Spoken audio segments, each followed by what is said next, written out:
निषाद आरक्षण संकल्प यात्रा लेकर हम लोग आपके बीच में आए हैं। ये संकल्प यात्रा 25 जुलाई से पटना से निकली हुई है। ये यात्रा 101 दिन का यात्रा है और ये यात्रा 3 राज्य में यूपी, बिहार, झारखंड में हम लोग पहुंच रहे हैं और तकरीबन 3 महीने के आसपास में हम लोग पहुंच चुके हैं। अभी भी 10 दिन का यात्रा बाकी है। इस यात्रा का एक ही मकसद है कि अपना हक अधिकार लेना। हमारी लड़ाई का एक ही मकसद है कि निषाद समाज को उनको मान सम्मान अधिकार मिले। हम चाहते हैं कि निषाद समाज को आरक्षण मिले। जैसे बंगाल में आप जाइएगा तो निषाद समाज के सभी उपजाति, चाहे भील, बेलदार, नोनिया, मला, चाहे तियार, बनपड़, गोरी, तमाम निषाद समाज के सभी उपजाति को एससी का आरक्षण मिला हुआ है। आप दिल्ली चले जाइएगा तो दिल्ली में निषाद समाज के सभी उपजाति को आरक्षण मिला हुआ है।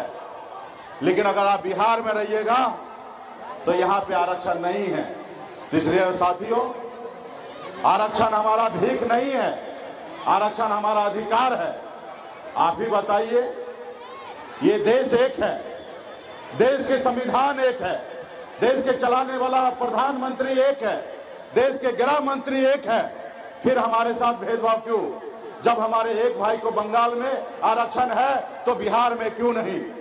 जबकि बिहार, बंगाल, उड़ीसा, झारखंड पहले ये एक ही राज्य हुआ करता था, लेकिन राज्य बंटवारा होने के साथ साथ आज कहीं ना कहीं हमारा हकमारी हुआ है। तो इसके लिए साथियों, अगर इस आजाद भारत में अगर सर उठा के जीना है, अगर मान सम्मान अधिकार के साथ जीना है, तो इसके लिए मात्र 2 काम करना पड़ेगा।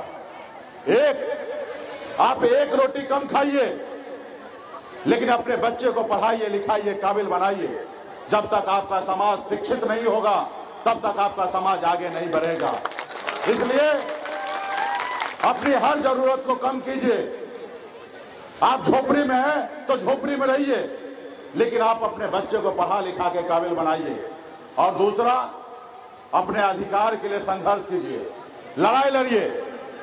जब तक आप अपने अधिकार के लिए लड़ाई नहीं लड़िएगा तब तक आपको अधिकार नहीं मिलेगा। आज बताइए, हमारे पूर्वज भी लड़ाई लड़े थे। ये देश पहले गुलाम था, लेकिन हमारे पूर्वज ने अंग्रेज से लड़ाई लड़ा, पौने 200 साल लड़ाई लड़ा, तब जाके इस देश को आजादी मिला। और उन्होंने संकल्प के साथ लड़ाई लड़ा कि हम देश को आजाद कराएंगे और हमारे आने वाला पीढ़ी जो है वो सर उठा के जिएगा। और इसके लिए हजारों लाखों की संख्या में हमारे पूर्वज ने शहीद हुआ। लेकिन देश तो आजाद हुआ, लेकिन सही मायने में हमें गरीबी से आजादी नहीं मिला साथियों, हमें गरीबी से आजादी नहीं मिला। आज जो हमारा अधिकार है वो नहीं मिला। आज यूपी जाइए, बिहार में घूमिए, झारखंड में जाइए, 137 जिला है। 137 जिला में एक भी जिला में निषाद का बेटा कलेक्टर नहीं है। अगर हमें आरक्षण अगर मिल गया होता, काश अगर हमारे समाज में कोई योद्धा जन्म लेते और लड़ाई लड़ते, संघर्ष करते, तो इस समाज को आरक्षण मिल गया होता। और जब आरक्षण मिल गया होता तो आज निषाद का बेटा कलेक्टर होता, एसपी होता, एसडीओ होता, बीडीओ होता, सीओ होता, डॉक्टर होता, इंजीनियर होता, लेकिन नहीं है। इसका दोषी कौन है? इसका दोषी वो जो दिल्ली में बैठे हैं, वो दोषी है। और दूसरा दोषी कौन? दूसरा दोषी आप और हम हैं कि अपने हक अधिकार के लिए हमने संघर्ष नहीं किया, लड़ाई नहीं लड़ा।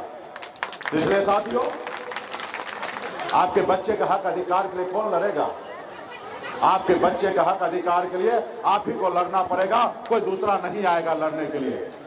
आज बताइए ना, आज आपके बच्चे कितने मजबूर हैं, कितने लाचार हैं। आज 3 महीने के बाद ठंड का समय आएगा, लोग घर से नहीं निकलेंगे क्योंकि ठंड लग जाएगा, लोग रजाई से बाहर नहीं निकलेंगे, लोग कंबल से बाहर नहीं निकलेंगे क्योंकि उसको ठंड लग जाएगा। लेकिन उसी जगह पे आपका भाई, आपका बेटा, आपका पति घर से बाहर निकलता है, पानी में उतरता है, फिर मछली मारता है फिर बाजार में बेचता है, तब घर पे चूल्हा जलता है, घर पे चूल्हा जलता है। आप बताइए कितने कष्ट भरी जिंदगी जीता है? क्या उसके अच्छी जिंदगी जीने का अधिकार नहीं है? उसका भी अच्छा जिंदगी जीने का अधिकार है। आज जब आपके घर में बच्चा जन्म लेता है तो बचपन से लेकर बुढ़ापे तक पैरों में गुलामी के जंजीरों बंधा हुआ रहता है, गरीबी की जंजीरों बंधा हुआ रहता है। वही अगर दूसरे घर में जन्म लेता है वो एक बेहतर जिंदगी जीता है। आपके घर में बच्चा जन्म जब लेता है, जब वो बीमार पड़ता है, जब वो बीमार पड़ता है तो आपके पास पैसा नहीं होता इलाज कराने के लिए। फिर जब पैसा नहीं होता इलाज कराने के लिए तो आप सरकारी हॉस्पिटल में जाते हैं, और जब सरकारी हॉस्पिटल में जाते हैं तो आपके बच्चे का इलाज सही से नहीं होता, और जब अच्छा इलाज नहीं होता तो आपके बच्चे दम तोड़ देता है। अपने माँ बाप के आंख के सामने में बच्चा दम तोड़ देता है और आप कुछ नहीं कर पाते हैं।